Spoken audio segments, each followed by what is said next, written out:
Welcome, everyone. This is the Abundant Investor Podcast, and we are Beth and Christine, your hosts. We are here to show you how you can live your rich life right now with the power of an abundance mindset and tools the wealthy have used for years that are accessible to the rest of us. Things like real estate investing and using the powerful benefits of life insurance. We're so glad you're here. Now let's dive in.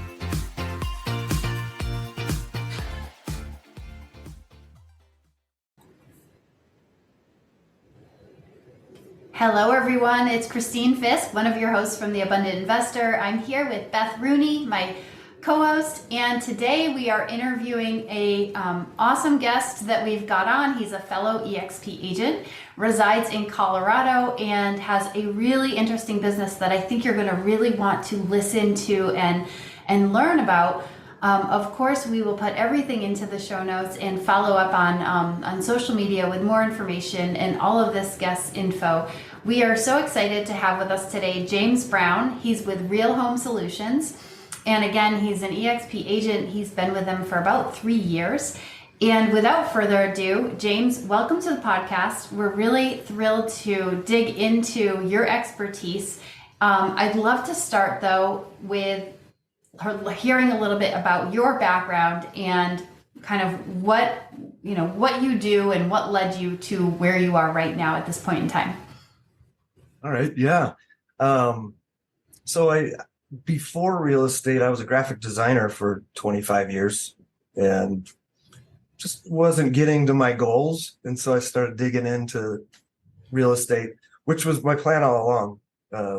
Like my dad told me to buy a duplex and live in one side. Initially, I didn't do that, but I bought a house with my brother, when we were right out of college. So great. That was a smart move and just kind of continued on. But then I did buy a house in 2006, right before the crash. And my intent was to buy that and buy some rentals. And then, we know what happened. So I had no equity built into that. So it took a while to kind of get back to a point where I was like, okay, I can dive in. And then I was getting close to turning 50 and I'm like, okay, I got to get really serious about this. So I jumped on Bigger Pockets initially and then started listening to other podcasts like this one and just filling my brain. So, great.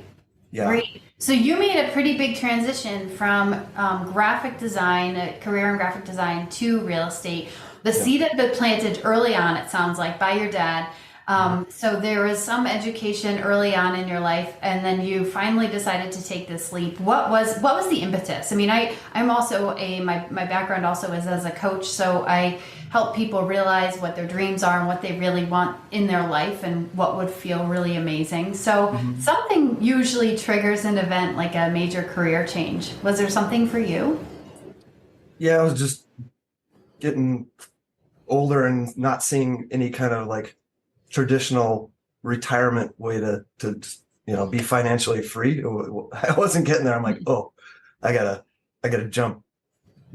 So were you working for yourself or a company? Yeah, I had my own graphic design business. It was chugging along. I'd hired a coach to help me build that, but real estate kind of grabbed my brain. I'm like, okay, I don't have enough time to do everything. And I was like, I'm just going to go all in, and there was a little bit of a transition period where I was like, okay, I'm going to let that go, Yep. So, yep. That's a big deal. Yeah. It takes a lot of guts.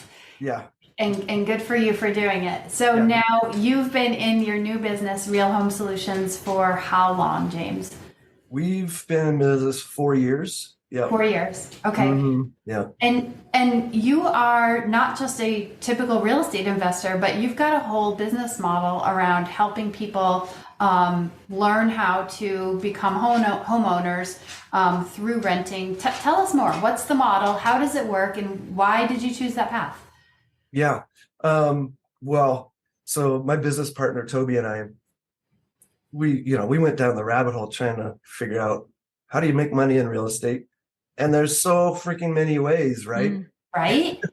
Shiny object syndrome. Like we have it bad. So we're always looking at new ways to do things, still, but we saw fix and flipping is a job, Mhm. risky but rewarding. We're like, man, we didn't have the appetite for that at the time. I think we feel a lot more comfortable if we were to do that, but we found a better way. So, we've looked at multifamily and self-storage, and we're actually working with investors on that for different reasons. But our main model, we call it hybrid investing. Hybrid investing. Hybrid investing. So it's rent to own or contract for deed if we want to get in the weeds. Rent to own. Okay. Different ways. But so rent to own. So we're helping somebody that can't get a loan for some reason, typically self-employed. They take time being self-employed. If they've got credit issues, we look at that, but we kind of look at their story, why they can't get qualified. And then we'll buy a house for them, get them started into home ownership. Okay. Yeah. So you purchase the house, and then what happens from there? How do you move into this rent to buy type of contract, or like what does that look like? How do you describe that to someone who wants to buy a house, who hires you to help them? From the buyer side, we just the conversation is like, what's your goal, right? Do you want to become a homeowner? And what's your story?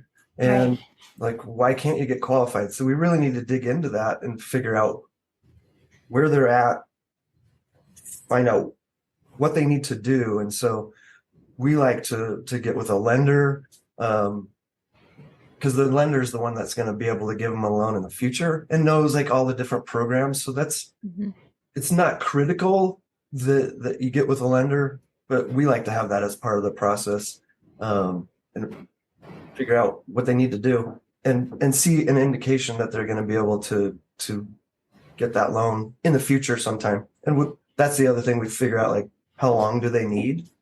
Because there's got to be a date for them to buy, and so we give them plenty of time. What's that time frame you typically look like?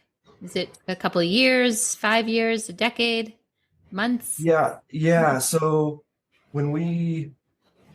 most of them are like 1 to 3 years. Gotcha. We've been doing. Most people need at least 12 months. Usually a year or two. Like self-employed, they might need a full 2 years. Yes. So that's why 2 years. But we're starting to do it where we'll give them 10 years. So their back's not against the wall. And that's the limit, is to do a lease option rent to own is 10 years. So their back's not against the wall. And if they don't buy, right away, we're continuing to cash flow, Yep. So, yeah. Okay, so I'm a buyer and I don't qualify for traditional financing, and I find you. So you go purchase the home. The home's you hold the title. Yep. And then I'm in contract with you to eventually hold the title after a certain period that I rent from you. So maybe I rent for you for 3 years. Yep. And then at that point, like, what actually happens? What happens after I've rented for 3 years, and let's say now I'm ready to become the homeowner? How does that work? Do I then get financing from a traditional institution typically and owe you some type of balloon payment that my new lender now pays you? Exactly. Yep. Yeah, they go get a loan from a bank that told them no before. Yeah. Right? And then they just cash us out.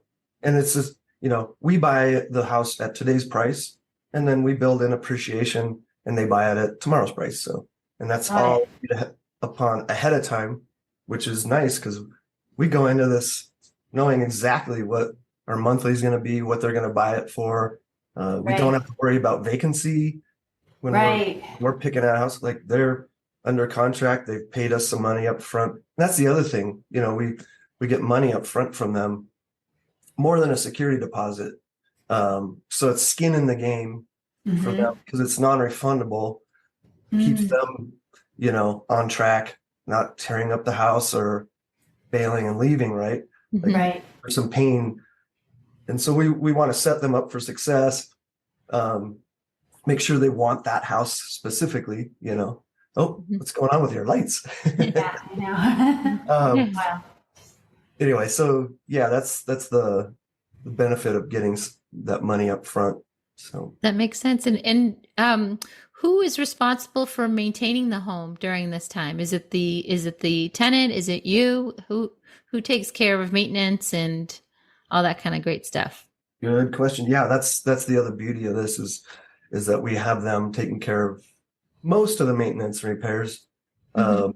We'll just like set a monthly cap as an example.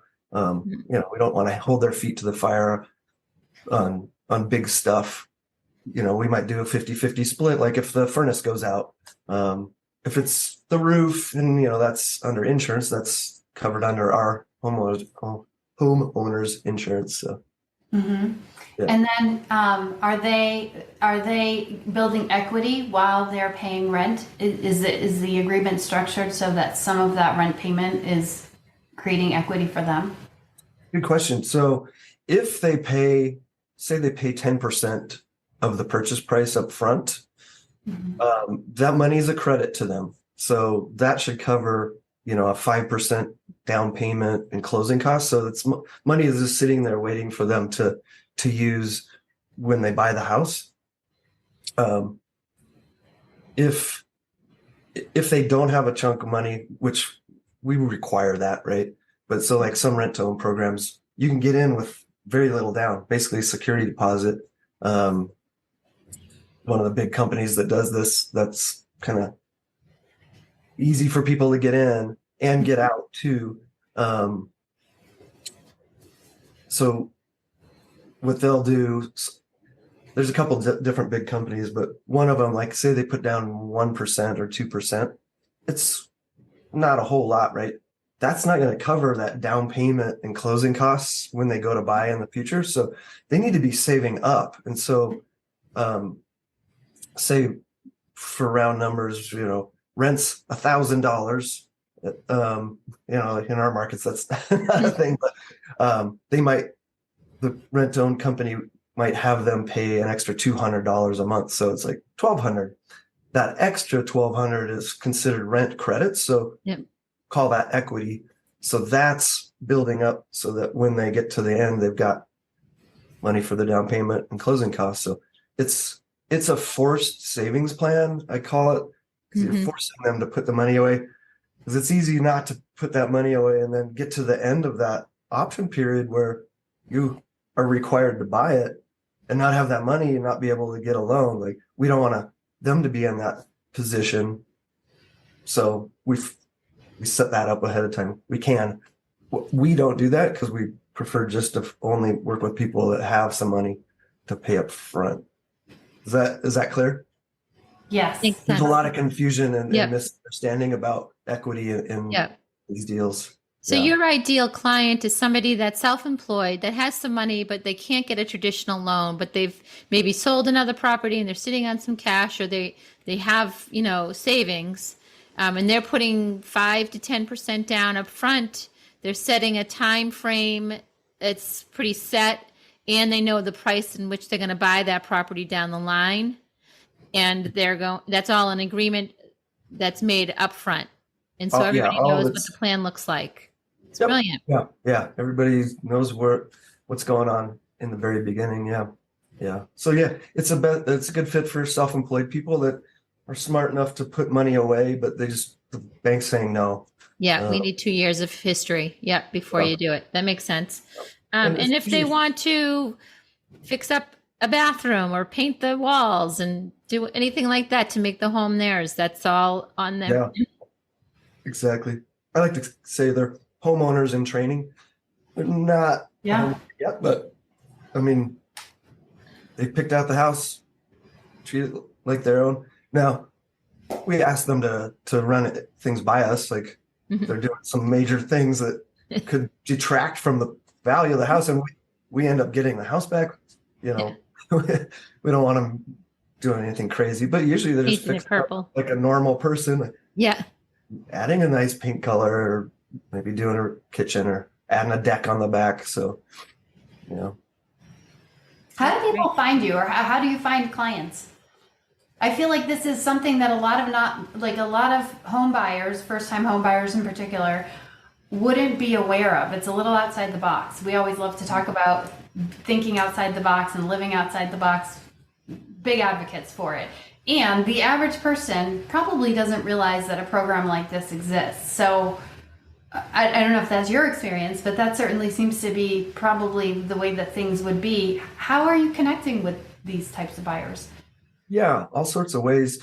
I mean, we get people searching, especially Colorado, where I'm at, and find our website, and we'll fill out the form. Those are organic. Usually they don't have any money. Their credit is terrible. Like they have their job history is bad. So most of our organic leads aren't a good fit, but I talk to them and kind of help them understand where they're at and what they need to do. Maybe rent-to-own's not a good fit for them now, but maybe later. Or sometimes people can get a loan. They don't understand that they could go buy a house. We've had that happen. Even one of our investors, who's also an agent, sent his friend to us. He's like, "Hey, I think he needs to do this rent-to-own." I sent the guy to a lender, and my lender's like, "Oh, I can get him done." Yeah, so he was able to buy a house and skip rent-to-own. Rent-to-own's not like the first thing. Like it's a backup, and it's a good backup as long as it's done right. So, but yeah, do you get some leads from loan officers? You have some loan officers that you work with that pull you in? Yeah. So people in the business like us, lenders, other agents, those are, we're in the business, and when we know what to look for, that's usually the best. And we've door knocked, and we put signs out and run ads and stuff too. So it's kind of all of those things. And I have a question. Who's finding the home? Are you guys finding a home and then finding a buyer, or is the buyer coming to you with a home in mind? Then they just need the financing package. Good question. Both ways. Okay. We started out only with the buyer first, and then we let them pick out a house and buy that. But now we're starting to do it the other way around. So we'll go find just cookie cutter houses that most anybody would want, and then we'll go find a buyer. And sometimes those buyers are in our database already, or they see it on Zillow and reach out. So yeah, that's do great. both ways. Awesome. Yeah. What a really interesting way to buy a house, and an interesting company, the way that you've structured it. Yeah. I think it's very cool, and you must feel great that you're providing people with a home, even when it's not yet their home, but they're building towards it. Like, you're really creating opportunities for people to be able to see the light at the end of the tunnel when they couldn't otherwise purchase a home. Yeah. That must feel great. I love it. Yeah, because when they're told no by a bank, they're dejected and they're looking for other options. And when we can do that, plenty of tears of joy, Yeah. Well, we can help people get in, and then when they finally get their loan and it's there, it's like, that is super cool. Oh, that's great. And are you doing this? Yeah, exactly. Right, are you doing this outside of the state of Colorado, or just in Colorado? Are you in other states? Oh yeah, all over. So we've got a network of some other people with the same business model in different states, but I mean, like, we're looking at one in New Jersey right now. We've done some in Florida, a lot of Midwest, like where my mentor and partner is, Minnesota, Michigan, Indiana. Like, can do it anywhere really, as long as the numbers work. Yep. It's harder, like California or like a New York City or something, where that purchase price is super high. Yep. It can be a lot of money, a big down payment for an investor, having to put down 20% minimum, right? Like, so you got a lot into one property, but yeah. Very cool. Well, this has been very enlightening, and I know that our listeners are really going to find this interesting and a little bit different, maybe from the way that they've thought about home buying before. So thank you for sharing your expertise and all of your knowledge and experience with us. It's been great learning from you, and thank you for coming on the podcast. James, where can people find you if they want to learn more about this? if people go to Linktree, if you're familiar with that, Linktree/partner with James Brown. Okay. So I got all sorts of links on there. So, Okay. yeah. Great. Excellent. Perfect. Great. Excellent. Well, we'll add that into our show notes. If you have any social media, we can put links into that as well. And this is really interesting. Thank you for sharing your story and taking the time to meet with us today.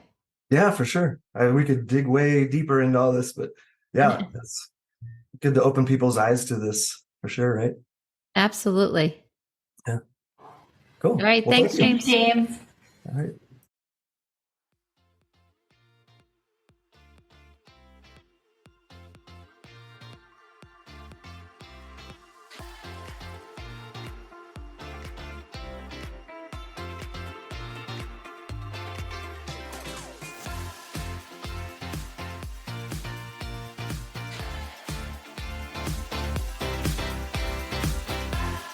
We hope you've enjoyed this episode of the Abundant Investor Podcast and learned something new.